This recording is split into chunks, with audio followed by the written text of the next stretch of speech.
Ladies and gentlemen, this is Adesh and welcome to my comedy. ഒരു crime thriller series വരാൻ ഞാൻ ഭയങ്കരമായിട്ട് wait ചെയ്തിരുന്നുണ്ടായിരുന്നു and finally അത് വന്നു. ഞാൻ കണ്ടു. From the director of Paatal Lok. ആ ഒരൊറ്റ കാര്യം മതി ഈ സീരീസ് കാണാൻ. റാക്ക് ആമസോൺ പ്രൈമിലാണ് സ്ട്രീമിന്. ഇതൊരു എ റേറ്റഡ് സീരീസ് ആണ്.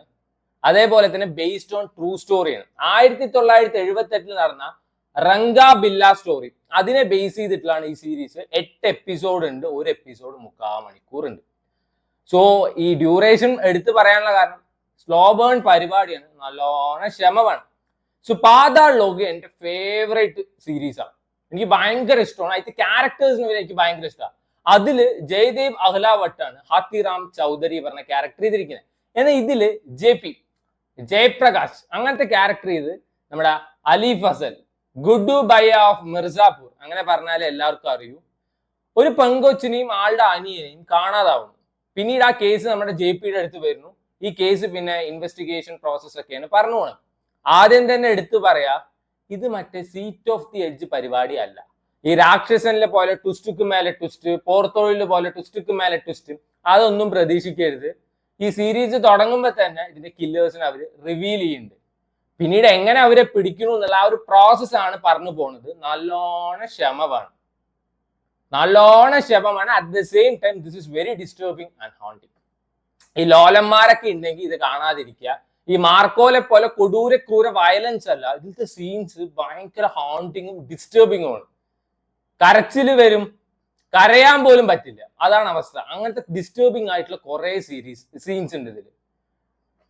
സോ ആദ്യത്തെ ഒരു 3-4 എപ്പിസോഡൊക്കെ നല്ല വലിപ്പിക്കലാണ്. ആദ്യം തന്നെ പറയാറുള്ളൂ, നല്ല വലിപ്പിക്കലാണ്, നല്ല ശ്രമമാണ്. ഇപ്പൊ എവിടെ നോക്കിയാലും സ്ലോ ബേൺ പരിപാടിയാണ്. ഇപ്പൊ റീസെന്റ് ഞാൻ മറ്റേ ബ്രൗൺ പറഞ്ഞിട്ടൊരു സീരീസ് കണ്ടിട്ടുണ്ട്. അഗൈൻ ക്രൈം ഇൻവെസ്റ്റിഗേഷനും പരിപാടിയൊക്കെയാണ്. കരിഷ്മ കപൂറിന്റെ. അതിലാ മറ്റേ ചേച്ചി ഷസാമിന് പഠിക്കുകയെന്നുണ്ട്. പുച്ഛം, ഒരു ലോഡ് പുച്ഛമാണ്. സോ ഇതിന്റെ ഫസ്റ്റ് എപ്പിസോഡൊക്കെ കണ്ടപ്പോ ഞാൻ നിർത്തിയതാണ്, കാരണം അത്രയും വലിപ്പിക്കലായിരുന്നു. എന്നാൽ ഒരു 5ാമത്തെ എപ്പിസോഡൊക്കെ എത്തിക്കഴിഞ്ഞാൽ ഓണാണ്. സീരീസ് ട്രാക്കിൽ കയറും. പിന്നെ അങ്ങോട്ട് അടിപൊളിയാണ്. പെർഫോമൻസ് വൈസ് എല്ലാവരും, each and every one, especially നമ്മുടെ JP അലി ഫസൽ, കിഡു പെർഫോമൻസ്. ആള് അടിപൊളി ആക്ടറാണ്. സട്ടിലായിട്ടാണ് ഇതിൽ പെർഫോം ചെയ്തിരിക്കുന്നത്. പക്ഷെ ഇടയ്ക്ക് ഓരോ ചവറൊക്കെ ചെയ്യും. തഗ് ലൈഫിലൊക്കെ പോയിട്ട് ആൾ അഭിനയിച്ചിരുന്നു. എന്തിന്? മണിരത്നത്തിന്റെ പടമാണ് പറഞ്ഞിട്ടായിരിക്കും ചിലപ്പോൾ തല വെച്ച് കൊടുത്ത് കോമാളിയാക്കിയിട്ടാ വിട്ടുണ്ടായിരുന്നു. ആൻഡ് ഇതില് 2 വില്ലന്മാരുണ്ട് മോനെ. എന്താണ്? റജു ബാബു. യജാതി പെർഫോമൻസ്. കൈ കിട്ടിയ വെട്ടി കൊല്ലാൻ തോന്നുന്നു. അത്രയും നമുക്ക് പ്രാന്ത് പിടിപ്പിക്കുന്ന പെർഫോമൻസ് ആണ് അവര്. കിഡു പെർഫോമൻസാ. കൈ കിട്ടിയ തല്ലി കൊല്ലാൻ തോന്നുന്നു. അത്രയും വെറുപ്പാണ് നമുക്ക് അവരെ തോന്നാം. അതന്നെയാണ് ആ ക്യാരക്ടേഴ്സിന്റെ വിജയം. അടിപൊളിയായിട്ടാണ് അവർ പെർഫോം ചെയ്തിരിക്കുന്നത്. ഇതിലാ മറ്റേ കുട്ടികളുടെ അമ്മയായിട്ടൊരു സ്ത്രീ അഭിനയിച്ചിട്ടുണ്ട്. അടിപൊളി പെർഫോമൻസ് ആയിരുന്നു. ഈച്ച് ആൻഡ് എവ്രി വൺ കിഡു പെർഫോമൻസാണ്. യൂഷ്വലി കണ്ടുവരുന്ന കോമാളിത്തരം, കോപ്രായത്തരം, തൊലിഞ്ഞ റൊമാൻസ്, അവിഞ്ഞ പ്രേമം, അതൊന്നും ഇതിലില്ല.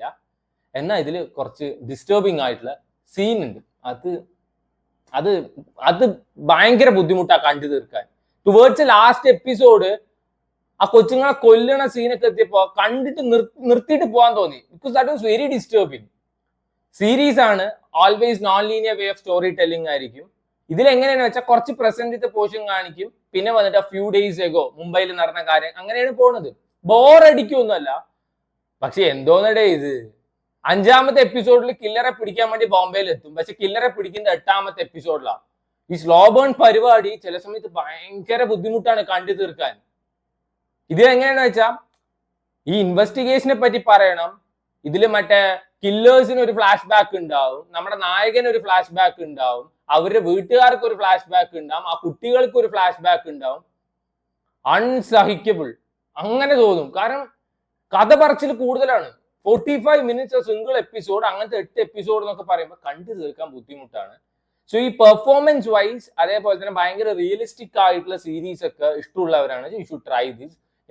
ഞങ്ങൾ ഈ സീറ്റ് ഓഫ് ദി എഡ്ജ് മുൾമുനയിൽ നിൽക്കുന്നത് മാത്രമേ കാണുള്ളൂ അങ്ങനെയാണ് വെച്ചാൽ ഇത് കണ്ടിട്ട് കാര്യമില്ല. This is not your cup of tea.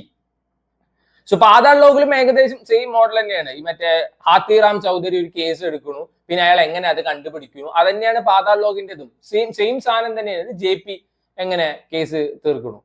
ഇതൊക്കെ ഒരു യൂണിവേഴ്സ് ആക്കി കഴിഞ്ഞാൽ അത്യാവശ്യം കിടുവായനെ. ഇപ്പൊ മറ്റേ നമ്മളെ ഫാമിലി മാനിൽ കണ്ടിട്ടില്ലേ, മറ്റേ ഫർസിയ, ആ സാധനത്തിന്റെ യൂണിവേഴ്സ് വരുന്നത്, അതേപോലെ ഇതൊരു യൂണിവേഴ്സ് ആക്കി കഴിഞ്ഞാൽ നല്ല രസവും.